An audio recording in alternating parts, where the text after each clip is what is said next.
حاصل ایپیسوڈ 7۔ میں نہیں جانتی میں نے یہ سب کیوں کیا، مجھے یہ سب کرنا چاہیے تھا یا نہیں، لیکن شاید ان دنوں میں اتنے پچھتاووں کا شکار تھی کہ بس کسی طرح کسی بھی وقت پر وہ سب حاصل کر لینا چاہتی تھی جو میں نے کھو دیا تھا۔ ایک دن میں مسلم تھی، اگلے دن میں کچھ بھی نہیں تھی۔ کچھ ہونے سے کچھ نہ ہونے تک کا سفر میں نے اپنی مرضی سے طے کیا تھا، کہیں کوئی مشکل پیش نہیں آئی۔ واپسی کا سفر میں نے کانٹوں پر طے کیا ہے۔ واپس وہیں تک پہنچنے کے لیے مجھے کئی سال لگ گئے اور میں پھر بھی یہ نہیں جانتی کہ خدا کے نزدیک میں کہاں کھڑی ہوں۔ جب میں نے تم کو بھی اپنا مذہب چھوڑنے کا ارادہ کرتے دیکھا تو میں نے سوچا اگر میں تمہیں اس کام سے روک لوں تو شاید اللہ میرے گناہ معاف کر دے، شاید وہ میری زندگی میں سکون کر دے، شاید وہ… میں مانتی ہوں اس وقت میں نے خود غرضی دکھائی تھی۔ میں نے سوچا تھا اللہ نیکی کا اجر ضرور دیتا ہے، یہاں بھی اور وہاں بھی۔ میں نے سوچا اگر میں نیکی کروں تو… میں مانتی ہوں میں نے اس وقت بھی صرف اپنا سوچا تھا۔ میں یہ سب اپنے لیے کرنا چاہتی تھی، تمہارے لیے نہیں۔ اپنا مذہب چھوڑ کر میں جنت سے نکل آئی تھی۔ واپس جنت میں جانے کے لیے مجھے نیکیوں کے سہارے کی ضرورت تھی۔ میں نے تم سے محبت کا اظہار اس لیے کیا تھا تاکہ تم مجھ پر اعتماد کرنے لگو، تاکہ تم یہ سمجھ لو کہ میں تمہاری محبت میں گرفتار ہوں اور اس لیے تمہیں اپنے مذہب پر قائم دیکھنا چاہتی ہوں۔ مجھے اس وقت تم سے محبت نہیں تھی، میں اس وقت محبت کرنے کے قابل ہی نہیں تھی۔ پارک میں پھیلتی ہوئی تاریکی میں حدید نے اس کے چہرے کو غور سے دیکھنے کی کوشش کی تھی۔ وہ کیا تھی؟ باغی، گنہگار، معصوم یا مسیحا؟ اس نے اندازہ لگانا چاہا تھا۔ جب ڈیوڈ میرے سامنے ختم ہوا، میرے لیے ساری دنیا ختم ہو گئی، وہ کہہ رہی تھی۔ میں نے سوچ لیا تھا مجھے اب زندگی میں کچھ نہیں کرنا، مجھے بس رونا ہے۔ مجھے یوں لگتا تھا جیسے دنیا میں کہیں کچھ ہے ہی نہیں، نہ کوئی خدا، نہ پیغمبر، نہ مذہب، نہ رشتہ۔ اگر کچھ ہے تو صرف خود غرضی۔ مجھے ہر چیز سے نفرت ہو گئی تھی، ہر چیز سے۔ میری فیملی مجھے مار دینا چاہتی تھی۔ جب انہوں نے ڈیوڈ کو مار دیا تو بہت دنوں تک میں سو نہیں سکی تھی۔ کمرہ بند ہونے پر بھی مجھے یوں ہی لگتا تھا جیسے ابھی کہیں سے گولی چلے گی اور میں مر جاؤں گی۔ انہوں نے ڈیوڈ کو میری وجہ سے مارا تھا اور میں جانتی تھی وہ ہر اس شخص کو مار دیں گے جو میرے قریب آنے کی کوشش کرے گا۔ تب میں نے سوچا تھا اب مجھے کسی سے بھی کبھی بھی محبت نہیں کرنی ہے۔ میں کسی اور کا خون اپنے سر پر نہیں لینا چاہتی تھی۔ جب میں تم سے ملنے لگی تب میں نے سوچا اگر وہ لوگ تمہارے بارے میں جان گئے تو… میں خوفزدہ ہو گئی۔ پھر میں نے سوچا تھا میں بہت جلد تم سے ملنا چھوڑ دوں گی، ہمیشہ کے لیے، اور میں نے ایسا ہی کیا۔ تب تک تم میرے لیے صرف ایک نیکی تھے اور کچھ نہیں، لیکن ان 6 سالوں میں سب کچھ بدل گیا۔ میرا خیال تھا محبت صرف ایک بار ہوتی ہے، میرا خیال تھا مجھے ڈیوڈ کے بعد دوبارہ کسی سے محبت نہیں ہوگی۔ وہ رک گئی تھی۔ حدید نے اس سے چہرہ موڑتے ہوئے دیکھا تھا۔ ڈیوڈ سے میں نے محبت خود کی تھی، تم سے اللہ نے کروائی ہے۔ ان 6 سالوں میں ہر بار نماز پڑھنے کے بعد میں نے ایک ہی دعا کی تھی، میں تمہیں کبھی نہ دیکھوں، تم سے کبھی نہ ملوں۔ میں نے اللہ سے کہا تھا وہ تمہارے سامنے میرے عیبوں کو چھپائے رہنے دے، وہ تمہارے سامنے میرا پردہ رہنے دے۔ 6 سال میری دعا قبول ہوتی رہی، میں نے تمہیں نہیں دیکھا۔ آج پہلی بار میں نماز میں یہ دعا کرنا بھول گئی اور تم میرے سامنے آ کھڑے ہوئے اور وہ بھی ہر راز جانتے ہوئے۔ تمہیں یاد ہے جب تم پہلی بار مجھ سے ملے تھے تو تم نے کہا تھا کہ دنیا میں تمہارا کوئی نہیں ہے۔ تب میں تمہیں بتانا چاہتی تھی کہ دنیا میں بہت سے لوگ میرے ہیں مگر میرے لیے کوئی نہیں ہے۔ تمہیں خدا نے بہت سے رشتوں سے محروم رکھا اور جو رشتے چھینے وہ اللہ نے چھینے۔ مجھے اللہ نے ہر رشتے سے نوازا اور میں نے ہر رشتہ خود گنوایا اپنے ہاتھوں سے۔ آج دنیا میں کوئی ایک بھی ایسا نہیں ہے جو میرے لیے روتا ہوگا، مجھے یاد کرتا ہوگا۔ اور پچھلے 6 سالوں میں ہر رات یہ سوچ کر سویا کرتی تھی کہ تم کبھی نہ کبھی مجھے ضرور یاد کرتے ہوگے۔ دنیا میں بہت سے لوگ ایسے ہوتے ہیں جن سے آپ محبت کرتے ہیں، ان سے بھی کم لوگ ایسے ہوتے ہیں جو آپ سے محبت کرتے ہیں۔ میرا خیال تھا تمہیں مجھ سے محبت تھی، اب نہیں ہے، میں یہ بھی جانتی ہوں۔ وہ چپ چاپ اسے دیکھتا رہا تھا۔ پارک میں خاموشی چھائی ہوئی تھی۔ بعض دفعہ سناٹا صرف باہر ہی نہیں بلکہ انسان کے اندر بھی محسوس ہوتا ہے۔ میں بہت سے لوگوں کی مجرم ہوں، بہت سے لوگوں نے میری وجہ سے بہت کچھ سہا ہے۔ میں نے اپنے ماں باپ کے اعتماد کی دھجیاں اڑا دی، میں نے اپنے خاندان کی عزت کو نیلام کر دیا، میری وجہ سے ڈیوڈ کو اپنی جان ہاتھ دھونا پڑا، میری وجہ سے ڈیوڈ کے گھر والوں کو اس سے ہمیشہ کے لیے محروم ہونا پڑا، مگر حدید، میری وجہ سے تمہیں کوئی نقصان نہیں پہنچا، میں نے کم از کم تمہارے لیے کچھ برا نہیں کیا، میں نے تم سے جھوٹ ضرور بولا، تم سے قطع تعلق ضرور کیا، لیکن تمہیں نقصان نہیں پہنچایا، پھر بھی میری وجہ سے تمہیں جو تکلیف پہنچی میں اس کے لیے ہاتھ جوڑ کر معافی مانگتی ہوں۔ حدید نے اپنے سامنے اس کے جڑے ہوئے ہاتھوں کو دیکھا تھا۔ وہ بے یقینی سے اسے دیکھتا رہا تھا، پھر کچھ کہے بغیر ایک جھٹکے سے وہ اٹھ کر کھڑا ہو گیا تھا۔ چند لمحے وہ کچھ کہنے کی کوشش کرتا رہا، پھر لمبے لمبے ڈھک بھرتا وہاں سے چلا گیا۔ فضا میں خنکی بہت بڑھ گئی تھی۔ ثانیہ اپنا بیگ اٹھا کر کھڑی ہو گئی۔ وہ اندھیرے میں غائب ہو چکا تھا۔ اس نے اسے ڈھونڈنے کی کوشش نہیں کی تھی۔ وہ جانتی تھی حدید اب دوبارہ اسے کبھی نظر نہیں آئے گا۔ حدید کی زندگی ہے۔ اس میں کہیں بھی کسی ثانیہ شفیق کو نہیں ہونا چاہیے۔ اس کے ساتھ پارک میں آتے ہوئے اس نے سوچا تھا، مجھے اسے سب کچھ بتا دینا ہے، سب کچھ۔ مجھے آج اس سے کچھ بھی نہیں چھپانا۔ اس نے طے کیا تھا، اور پھر اس نے یہی کیا تھا۔ اس نے حدید کو ہر بات بتا دی تھی، کچھ بھی راز نہیں رکھا تھا۔ وہ جانتی تھی اس کا کیا نتیجہ ہوگا۔ ہر کہانی کے انجام پر کچھ کردار کھوتے ہیں، کچھ کردار پاتے ہیں۔ میں کھونے والے کرداروں میں سے ہوں۔ اس نے پارک کے گیٹ سے نکلتے ہوئے سوچا تھا۔ اس دن کے بعد وہ دوبارہ کبھی اسلامک سینٹر نہیں گئی۔ وہ اب کسی کے سوال کا جواب نہیں دینا چاہتی تھی، اور پروفیسر عبدالکریم، وہ دوبارہ ان کا سامنا نہیں کرنا چاہتی تھی۔ وہ کسی کا سامنا نہیں کرنا چاہتی تھی۔ کمیونٹی سینٹر میں عید کے اجتماع کی شرکت کر کے وہ باہر نکلی تو ہلکی ہلکی بوندا باندی شروع ہو چکی تھی۔ ہال کے اندر اور باہر لوگوں کی ایک بڑی تعداد تھی۔ گروپس میں کھڑے ہوئے لوگوں کے قہقہوں اور آوازوں نے ماحول پر ہمیشہ چھائی رہنے والی خاموشی کو ختم کر دیا تھا۔ اس کے شناسہ وہاں صرف چند لوگ تھے، اور ان کے پاس اس کے لیے زیادہ وقت نہیں تھا۔ وہ سب اپنی فیملیز کے ساتھ وہاں آئے ہوئے تھے، اور فیملیز آپس میں گھل مل کر خوش گپیوں میں مصروف تھیں۔ اس کے لیے کچھ بھی نیا اور مختلف نہیں تھا۔ پچھلے کئی سالوں سے وہ ایسے ہی عیدیں مناتی رہی تھی۔ لوگوں کے درمیان سے گزرتے ہوئے اس نے اوور کوٹ کی جیبوں میں ہاتھ ڈال لیے تھے۔ خنکی میں غیر معمولی حد تک اضافہ ہو گیا تھا۔ کمیونٹی سینٹر سے نکلنے کے بعد وہ سڑک پر آ گئی تھی۔ اوور کوٹ کی جیبوں میں ہاتھ ڈالے چھوٹے چھوٹے قدم اٹھاتے وہ فٹ پاتھ پر چلتی رہی۔ اگر آپ چاہیں تو میں آپ کو ڈراپ کر سکتا ہوں۔ اس نے اپنے قریب ایک گاڑی کو رکتے دیکھا تھا، اور پھر آواز آئی تھی۔ اس نے بے اختیار مڑ کر دیکھا تھا۔ چند لمحے خاموشی سے دیکھنے کے بعد اس نے کہا، نہیں شکریہ، بارش تیز ہو سکتی ہے۔ بڑی ہمدردی سے ایک بار پھر کہا گیا تھا، اٹس آل رائٹ۔ وہ ایک بار پھر چلنے لگی تھی۔ اس کے پاس رکنے والی گاڑی فراٹے کے ساتھ اس کے پاس سے گزر گئی تھی۔ اس کی اداسی یکدم بے حد گہری ہو گئی تھی۔ سڑک کے کنارے لگے ہوئے درخت کی نچلی شاخ پر اس نے پرندوں کا ایک جوڑا بیٹھے دیکھا تھا۔ Once for sorrow, two for joy, اس نے زیر لب کہا تھا۔ جوائے؟ ایک تلخ کی مسکراہٹ اس کے ہونٹوں پر ابھری تھی۔ بارش یکدم تیز ہو گئی تھی۔ وہ مین روڈ پر پہنچنے کے لیے تیزی سے چلنے لگی۔ بس شیلٹر کے نیچے پہنچ کر وہ سوچنے لگی تھی کہ اسے اس وقت کہاں جانا چاہیے۔ وہ گھر نہیں جانا چاہتی تھی۔ کم از کم آج کے دن وہ گھر جا کر کمرے میں قید ہونا نہیں چاہتی تھی۔ اس نے دور سے بس کو آتا دیکھ لیا تھا۔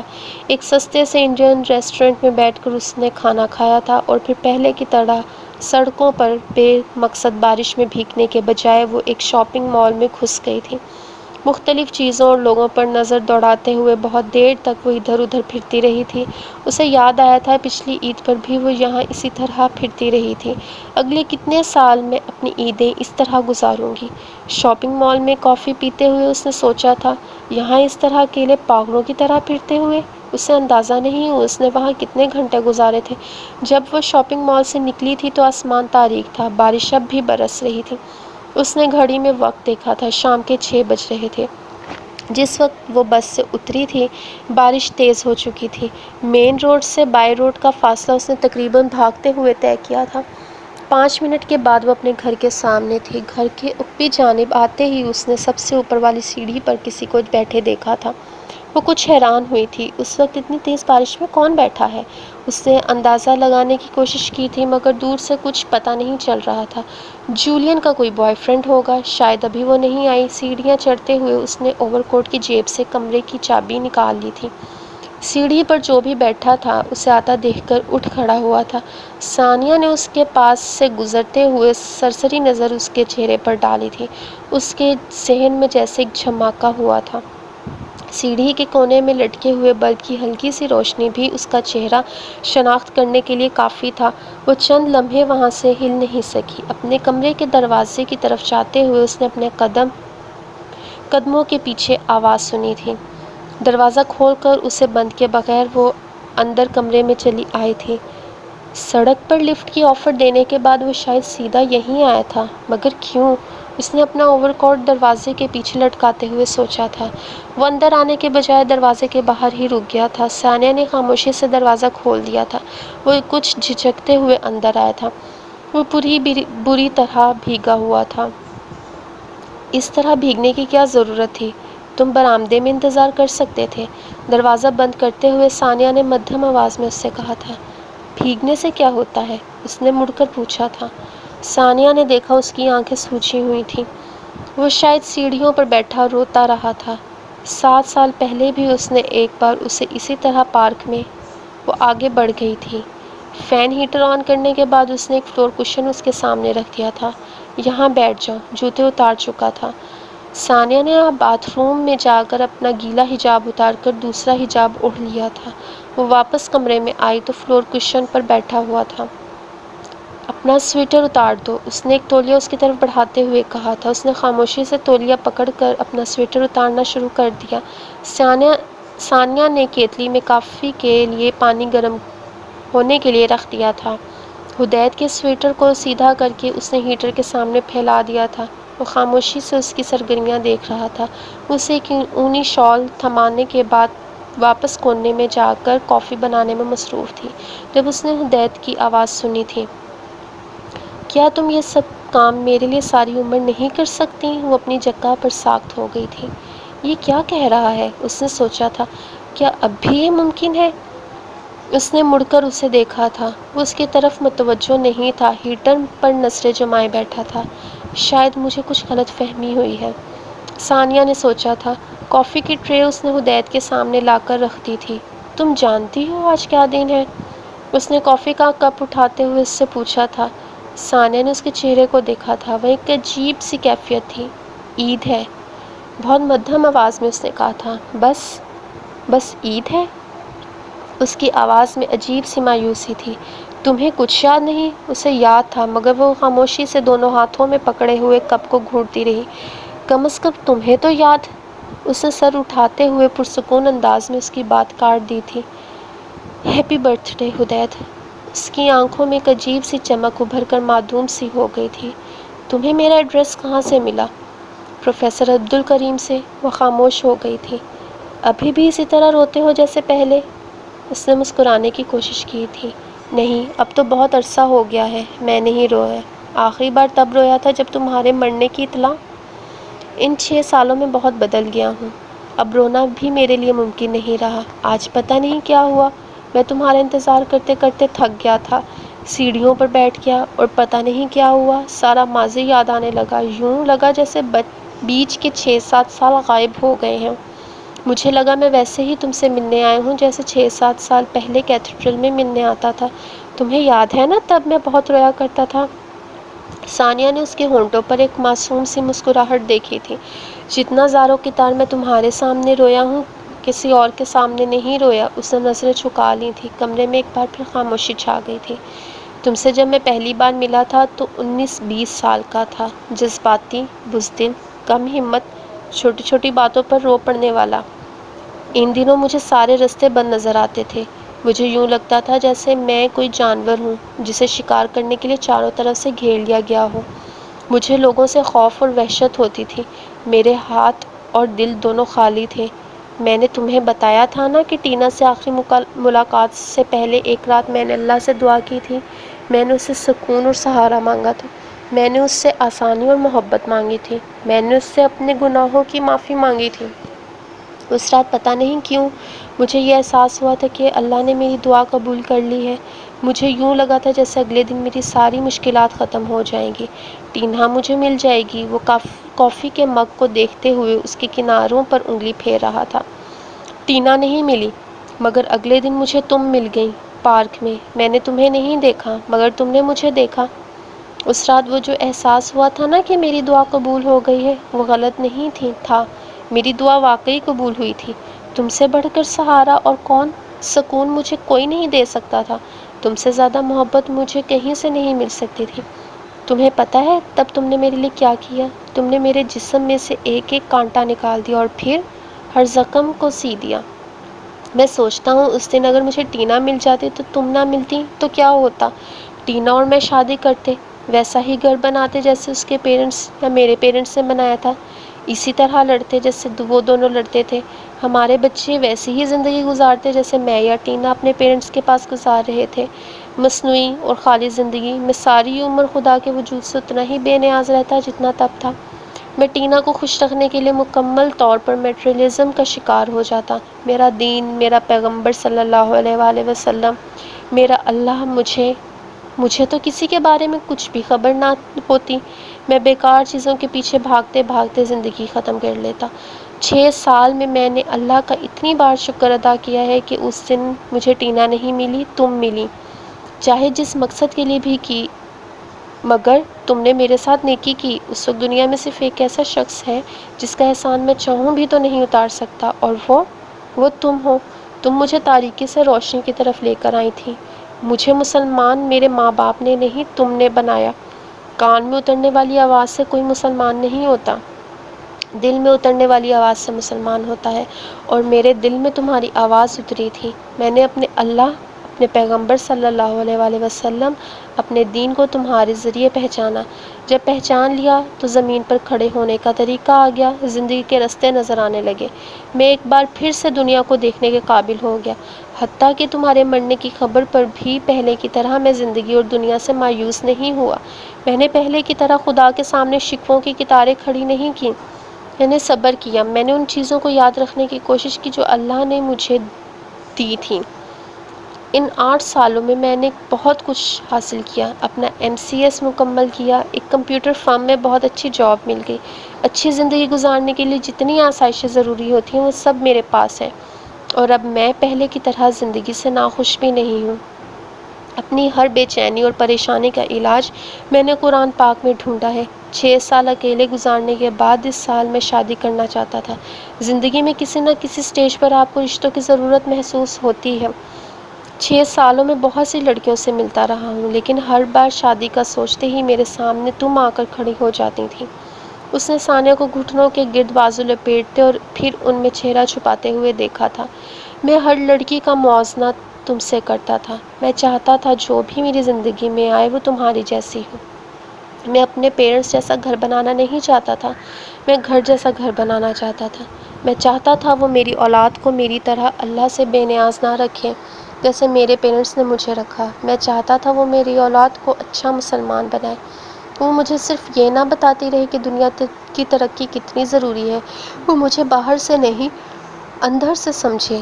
8 سال میں کسی ایسی لڑکی سے نہیں ملا جو یہ سب کر سکتی ہوں۔ جب سے یہاں سیٹل ہوا ہوں تب سے میں اسلامک سینٹر جاتا رہا ہوں۔ پروفیسر عبدالکریم سے میں نے ایک بار اپنی شادی کی خواہش ظاہر کی۔ میں نے انہیں بتایا کہ مجھے ایسی لڑکی کی ضرورت ہے جو صرف مسلمان نہ ہو بلکہ دین کو سمجھتی بھی ہو، جو دنیا کے پیچھے بھاگنے والی نہ ہو، جو ہر اچھے اور برے وقت میں میرے ساتھ رہے، مجھ سے وفادار ہو، جو میری اولاد کی اچھی پرورش کر سکے۔ میں نے اور کوئی شرط نہیں رکھی تھی۔ میرا دھیان اور کسی بات کی طرف گیا ہی نہیں تھا۔ انہوں نے مجھے تمہارے بارے میں بتایا، وہ سب کچھ جو وہ جانتے تھے، جو تم نے انہیں بتایا تھا۔ انہوں نے پوچھا تھا کہ میں تمہاری مرضی کے ساتھ تم کو قبول کر سکتا ہوں۔ مجھے کوئی اعتراض نہیں ہوا۔ وہ تمہیں ثانی کہتے تھے، مجھے کبھی شک نہیں ہوا کہ یہ تم تھی۔ یہاں ہر بار ثانی کہنے پر مجھے تمہارا نام ضرور یاد آ جاتا تھا۔ اس دن میں ثانی سے ملنے گیا تھا اور سامنے آنے والی ثانیہ تھی۔ وہ خاموش ہو گیا تھا، اس نے گھٹنوں میں سر چھپایا، اس کے لرزتے ہوئے وجود کو دیکھا تھا۔ اس بار بولتے ہوئے اس کی آواز مدھم تھی۔ میں تمہیں نہیں بتا سکتا مجھے تم پر کتنا غصہ آیا تھا۔ مجھے لگا میں نے اتنے سال ایک جھوٹ کی محبت میں گزار دیے، ایک فراڈ کی چاہ میں۔ پھر تم نے سب کچھ مجھے بتا دیا۔ اگر مجھے تھوڑی بہت کوئی خوش فہمی تھی وہ بھی ختم ہو گئی۔ تم سے ملنے کے بعد گھر جا کر میں سوچتا رہا تھا کہ میں کس قدر بے وقوف اور احمق تھا کہ ایک لڑکی۔ بہت دن میں اسی صدمے اور غصے میں رہا تھا، اور پھر آہستہ آہستہ غصہ ختم ہونے لگا تھا۔ آہستہ آہستہ تمہاری ساری باتیں ایک بار پھر سے یاد آنے لگی تھیں۔ میں نے سوچا کہ تم نے مجھ سے کیا مانگا، کیا لیا؟ تم نے نیکی اپنی غرض کے لیے کی تھی، مگر میرے ساتھ کی تھی۔ جس دلدل میں اترنے کے لیے میں کھڑا تھا وہاں مجھے تم نہیں لے کر گئی تھی، میں خود گیا تھا۔ تم تو مجھے وہاں سے واپس لائی تھی۔ دلدل تک جانے کے لیے اگر میں خود سے نفرت نہیں کر سکا تو وہاں سے واپس لانے کے لیے تم سے کیسے کر سکتا ہوں؟ ان 8 سالوں میں نے جو بھی حاصل کیا ہے تمہاری وجہ سے کیا ہے، سکون، صبر، ایجوکیشن، جاب، دولت، حتیٰ کہ ایمان بھی۔ تم مجھے اللہ تک لے کر گئی تھی، تم نے مجھے تشخص دیا۔ تمہیں پتہ ہے ثانیہ تم کیا ہو؟ اس نے ایک بار پھر اپنے گھٹنوں پر سر چھپا لیا تھا۔ میلے دامن اور داغدار دل والے لوگ ویسی زندگی نہیں گزارتے جیسے تم گزار رہی ہو، ویسے کام نہیں کرتے جیسے تم نے کیے۔ مجھے اور تمہیں دوبارہ ملانے والا اللہ ہے، اور وہ ہمارے بارے میں سب کچھ جانتا ہے۔ میں بہت دنوں پہلے تمہارے پاس آنا چاہتا تھا مگر ہر بار رک جاتا، لیکن آج جب تمہیں کمیونٹی سینٹر میں دیکھا تو پھر میں ٹھہر نہیں سکا۔ تم نے راستے میں لفٹ لینے سے انکار کر دیا اور میں یہاں چلا آیا۔ میں تمہارے پاس یہ جاننے نہیں آیا ہوں کہ تم نے کب کہاں غلطی کی۔ مجھے ڈیوڈ کے قصے میں بھی دلچسپی نہیں ہے، مجھے اس بات کی پرواہ نہیں ہے کہ تم کسی کے لیے گھر سے بھاگ گئیں۔ میں یہ بھی جاننا نہیں چاہتا کہ تمہارے پیرنٹس تمہارے بارے میں کیا سوچتے ہیں یا کیا نہیں۔ میں اپنی زندگی میں سکون چاہتا ہوں، میں تمہیں چاہتا ہوں۔ ثانیہ نے سر اٹھا کر اسے دیکھا تھا۔ اس کی بھیگی ہوئی آنکھوں میں بے یقینی تھی۔ اسلامک سینٹر میں نکاح نامے پر دستخط کرتے ہوئے اس نے حدید کو دیکھا تھا۔ وہ بے حد پرسکون نظر آ رہا تھا۔ چند لمحے چپ چاپ اسے دیکھتے رہنے کے بعد اس نے نکاح نامے پر سائن کر دیے تھے۔ میں کوشش کروں گا ایک بار تمہارے پیرنٹس سے کانٹیکٹ کروں، تمہیں ان سے ملواؤں، ہو سکتا ہے وہ تمہیں معاف کر چکے ہوں۔ اسلامک سینٹر کی سیڑھیاں اترتے ہوئے اس نے حدید کو کہتے سنا تھا، یاد ہے بہت سال پہلے تم نے ہی کہا تھا نا کبھی نہ کبھی سب کچھ ٹھیک ہو جاتا ہے۔ ثانیہ نے جواب دینے کی کوشش نہیں کی تھی۔ اسے یاد آ رہا تھا اس کے ساتھ یہاں آنے سے پہلے اس نے حدید سے پوچھا تھا، کیا تمہیں واقعی لگتا ہے کہ اپنے سارے گناہوں کے بعد بھی تمہارے لیے ویسی بیوی ثابت ہو سکتی ہوں جیسی تم چاہتے ہو؟ کیا تم واقعی میرا ماضی بھول پاؤ گے؟ نہیں، میں تمہارا ماضی نہیں بھول سکتا، کیونکہ اس ماضی سے میری کچھ بہت اچھی یادیں وابستہ ہیں، حدید نے جواب دیا تھا۔ کیا تم میری جیسی گناہ گار عورت کے ساتھ رہ کر پچھتاؤ گے نہیں؟ وہ تمہارے لیے روشنی کر دے گا جس میں تم چلو گے، اور تم کو بخش دے گا، اور خدا بخشنے والا مہربان ہے۔ اس نے بہت نرم لہجے میں بہت سال پہلے ثانیہ کی سنائی ہوئی سورہ حدید کی آیت دہرائی تھی۔ بہت دیر تک نم آنکھوں سے وہ چپ چاپ بیٹھی اس کا چہرہ دیکھتی رہی اور پھر سر جھکا لیا تھا۔ تمہیں یوں نہیں لگتا ثانیہ جیسے آج سب کچھ مکمل ہے، کہیں بھی کچھ بھی مسنگ نہیں ہے؟ کار پارکنگ لاٹ سے باہر نکالتے ہوئے وہ اس سے کہہ رہا تھا۔ ثانیہ نے اس کے چہرے کو دیکھا تھا۔ کم از کم مجھے تو یہی لگ رہا ہے جیسے سب کچھ یکدم مجھے مل گیا ہے۔ ثانیہ نے مسکراتے ہوئے کچھ کہے بغیر سیٹ کی پشت سے سر ٹکا لیا تھا۔ سرد موسم سے گاڑی کے اندر کی حدت میں آ کر اس کے جسم کو عجیب سا سکون مل رہا تھا۔ وہ کہتا جا رہا تھا، آج پہلی بار مجھے یوں لگ رہا ہے جیسے میں اپنے فلیٹ نہیں گھر جا رہا ہوں، اور میں اس فیلنگ کو لفظوں میں بیان نہیں کر سکتا، یہ بتانا مشکل ہے۔ بالآخر میں نے ایک گھر بنا لیا۔ حدید کی آواز سادہ تھی مگر آواز سے بھی اس کی خوشی کا اندازہ لگانا مشکل نہیں تھا۔ وہ خاموشی سے ونڈ اسکرین کے پار نظر آنے والی سڑک دیکھتی رہی۔ بوجھل ہوتی ہوئی آنکھوں کو اس نے بند کر لیا تھا۔ کار میں اس کی آواز گونج رہی تھی اور وہ سوچنے لگی تھی، ہاں میں جانتی ہوں یہ بتانا بہت مشکل ہے کہ گھر کیا ہوتا ہے اور زندگی میں ایک گھر کی کیا اہمیت ہوتی ہے۔ اتنے بہت سے سال تنہا خوار ہونے کے بعد اب میں جہاں رہوں گی وہ گھر ہوگا۔ وہاں کم از کم ایک شخص ایسا ہوگا جو میرے بیمار ہونے پر میرے لیے پریشان ہوگا۔ جو مجھ سے دن میں 3 بار یہ ضرور پوچھے گا کہ میں نے کھانا کھایا یا نہیں، جو میرا دل بہلانے کے لیے کسی بھی وقت کوئی بھی کام چھوڑ کر باہر لے جائے گا، جس کے سامنے روتے ہوئے مجھے کوئی خوف اور پریشانی ہوگی، نہ ہی کوئی جھوٹا بہانہ بنانا پڑے گا۔ اس نے آنکھیں کھول کر ایک بار پھر اسے دیکھا تھا۔ وہ سامنے سڑک پر نظریں جمائے گاڑی ڈرائیو کرتے ہوئے کچھ کہہ رہا تھا۔ ثانیہ نے ایک بار پھر آنکھیں بند کر لی تھیں۔